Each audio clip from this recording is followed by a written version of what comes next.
মধ্যপ্রাচ্যের অন্যতম গুরুত্বপূর্ণ বাণিজ্য পথ হরমুজ খুলতে ইরানের উপর একের পর এক অর্থনৈতিক অবরোধ আর চাপ প্রয়োগ করেছে যুক্তরাষ্ট্র। কিন্তু এবার সেই চাপেই যেন নিজেই কোণঠাসা হয়ে পড়েছেন মার্কিন প্রেসিডেন্ট ডোনাল্ড ট্রাম্প। হরমুজ প্রণালী খুলতে মিত্র দেশগুলোর দরজায় একের পর এক ঘুরতে হচ্ছে ওয়াশিংটনকে, কিন্তু তাতেও মিলছে না কাঙ্ক্ষিত ফল। অর্থনৈতিক অবরোধ দিয়ে ইরানকে চাপে ফেলার চেষ্টা করেছে যুক্তরাষ্ট্র, তবে সেই চাপকে অনেকটা হাসি তামাশা করেই উড়িয়ে দিয়েছে তেহরান। তাই এবার কাতারকে মধ্যস্থতাকারী হিসেবে সামনে রেখে ইরানের সঙ্গে সমঝোতার পথ খুঁজছে ট্রাম্প প্রশাসন।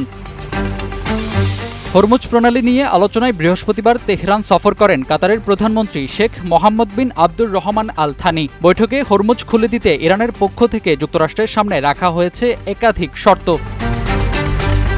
তেহরানের শর্তগুলো হলো মধ্যপ্রাচ্যে চলমান যুদ্ধ বন্ধ করতে হবে, ইরানের উপর থেকে মার্কিন নৌ অবরোধ তুলে নিতে হবে, যুদ্ধের ক্ষতিপূরণ দিতে হবে এবং প্রত্যাহার করতে হবে ইরানের উপর আরোপ করা সব নিষেধাজ্ঞা। তেহরানের সুপ্রিম ন্যাশনাল সিকিউরিটি কাউন্সিলের সচিব মোহসেন রেজাই স্পষ্ট করে বলেছেন, শুধু প্রতিশ্রুতি নয়, এসব শর্ত পূরণে ওয়াশিংটনকে আগে বাস্তব পদক্ষেপ নিতে হবে। এরপরই হরমুজ খোলার বিষয়ে সিদ্ধান্ত নেবে তেহরান।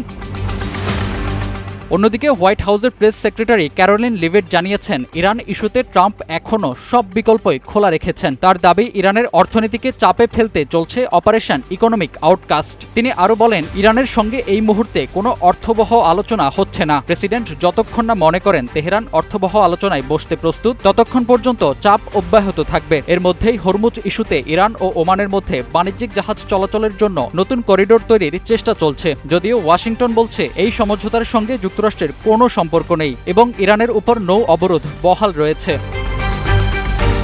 বিশ্লেষকদের মতে, হরমুজ প্রণালী খুলতে যুক্তরাষ্ট্রের চাপ যত বাড়ছে, তেহরানের শর্তগুলো যেন ততই কঠিন হচ্ছে। আর মধ্যস্থতায় কাতার, পাকিস্তানের মতো মিত্র দেশগুলো সামনে এলেও চূড়ান্ত সমঝোতা এখনও নির্ভর করছে তেহরান ওয়াশিংটনের উপর। ফাহিম হৃদয়, টাইমস টুডে।